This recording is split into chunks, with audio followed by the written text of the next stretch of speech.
What if I told you that all human harm, all the suffering we see out there every single day, is actually just a glitch? Literally, a solvable glitch in our mental software.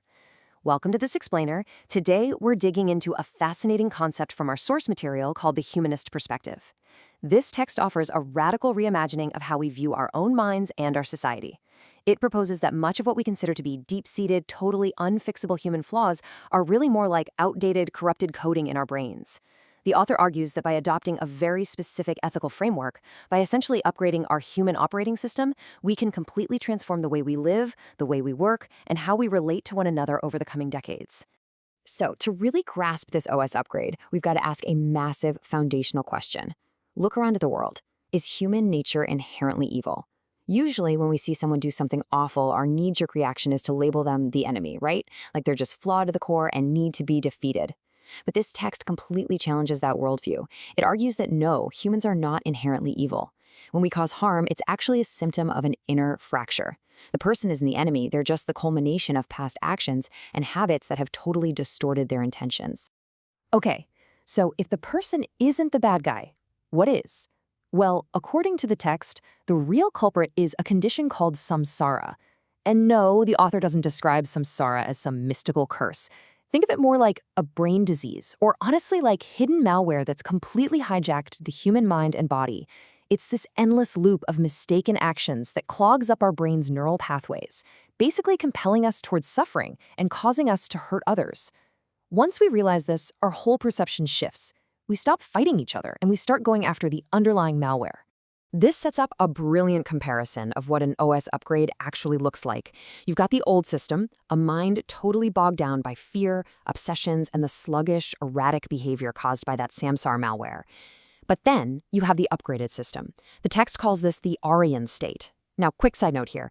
The author is very explicit that this is used purely in the ancient ethical sense, meaning noble, with absolutely zero connection to anything racial or nationalistic. This upgraded, uncorrupted state is reached by constantly, steadfastly choosing the ethical middle way in every single moment. The result is a mind that's cleansed, reconfigured, and functioning with incredible clarity. It brings this profound sense of peace and true freedom from all that inner chaos. So, here's how this single perspective could completely transform our society.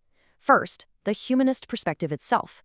Second, education for humanity's future. Third, love, sex, and marriage. Fourth, rethinking workplace motivation. And fifth, the future golden age. Let's dive into Section 1, Education for Humanity's Future, Preparing for Contribution, Not Competition. Our source argues that the way we do school right now is basically broken because the underlying motivations are all wrong. Think about it. Kids today are pushed by the fear of punishment, the anxiety of failing exams, and the competitive drive to beat their classmates just to secure a high salary later on. Education is treated like a private investment for personal gain. But the humanist paradigm completely flips the script. When society upgrades its operating system, education becomes the sacred act of preparing to serve humanity. Students will be internally driven by the understanding that they're part of an interconnected human chain, and learning is simply their way to give back to the civilization that sustains them. And this mission starts incredibly early. According to this source, by age 10, kids are already grasping deep moral cause and effect. Instead of panicking about what job will pay the bills, kids will be trained from a young age to figure out what special talent they possess to help humanity thrive. Their whole motto will be to dig into knowledge and spread it. They'll channel their natural curiosity into finding unmet needs in their communities, and they'll cooperate, not compete, to build actual prototypes and solutions. They're building the absolute best versions of themselves, completely decoupled from the anxiety of making money. Now, there is a real sweet spot for making this happen. The author highlights late adolescence, specifically ages 16 to the early 20s, as the absolute critical window for this transformation. Why? Well, because at this age, you're intellectually capable of grasping these heavy, abstract ethical concepts, but you're still young enough that you haven't been deeply sucked in to corrupt or hyper-competitive societal systems. It is literally the perfect time to model ethical living and show young adults how they can change the world just by becoming uncorruptible themselves.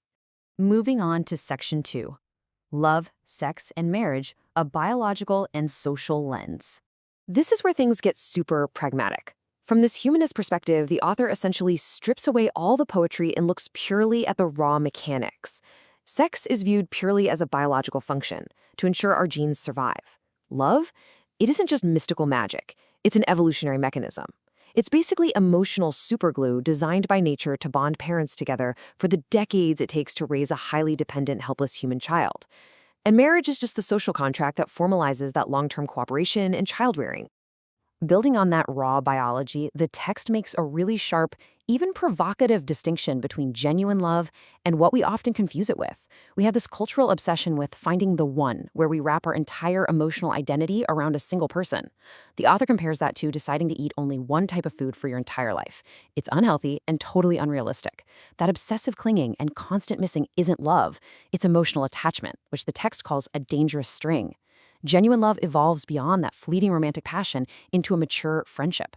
It's based on mutual care, respect, and actually supporting each other's growth. To really hammer home the biological reality of this perspective, the author points out a wild fact. Technically speaking, from a purely evolutionary standpoint, a human being only needs to have sex exactly one time, or realistically, just a handful of times in their entire life, to pass on their genes. That's it. So why does society make such a massive deal out of it? The explainer points out that our intense, restrictive rules around sex are actually just cultural baggage. Biologically, it's a function no different than sleeping or eating to keep the species alive. It's not inherently sacred, and it's definitely not shameful. The text traces our complex taboos back about 10,000 years to the rise of city-states and private property. Suddenly, male dominance and controlling who a legitimate heir was became vital for passing down wealth. You combine that historical weaponization with intense hormones that naturally cloud our rational thought, and boom, you get the highly exaggerated, moralized view of sex we have today. Because the text defines marriage primarily as a cooperative partnership for raising children in mutual care, it strips away those ancient property laws and religious taboos entirely. Logically, following this functional definition, the source fully embraces same-sex marriage as a vital part of a rational, compassionate society. Whether raising kids through adoption, assisted technologies, or just providing mutual support, what actually matters is the intention behind the bond, not the gender pairing. It's all about the ethical commitment to building a shared life. All right, Section 3, Rethinking Workplace Motivation, the end of the bonus. Imagine a business landscape completely transformed. The old workplace is incredibly limited, relying on the shallow impact of end-of-year bonuses, arbitrary performance scores, and empty corporate slogans. But in the transformed workplace, individuals have upgraded their mental software. They're fueled entirely by intrinsic motivation, the real, genuine aspiration to serve humanity and create value. The text argues that when work becomes a meaningful expression of who we are, companies will witness staggering, unprecedented levels of cooperation, creativity, and energy. Work stops being a burden and becomes a profound offering. And that brings us to Section 4, the future golden age, a vision of elegant sufficiency. The roadmap to this golden age is surprisingly simple. Transforming the world doesn't require massive top-down policy shifts, forced ideologies, or waiting for some futuristic sci-fi tech. It happens step by step. Step 1, individuals quietly make a steadfast commitment to choose the ethical middle way in their daily, mundane moments. Step 2, as they do this, that samsara malware is slowly cleared from their brains, and this ripples out into our collective neural patterns. Step 3, naturally, without any coercion, the structures of business, education, and family evolve to support this uncorrupted mind. And finally, Step 4, society crosses into a golden age. The text paints this beautiful post-scarcity picture of what this golden age actually looks like. It's defined by elegant sufficiency. People will consume only what is absolutely necessary for dignity, health, and contentment. But make no mistake, this isn't a life of strict, painful sacrifice. We will live beautifully.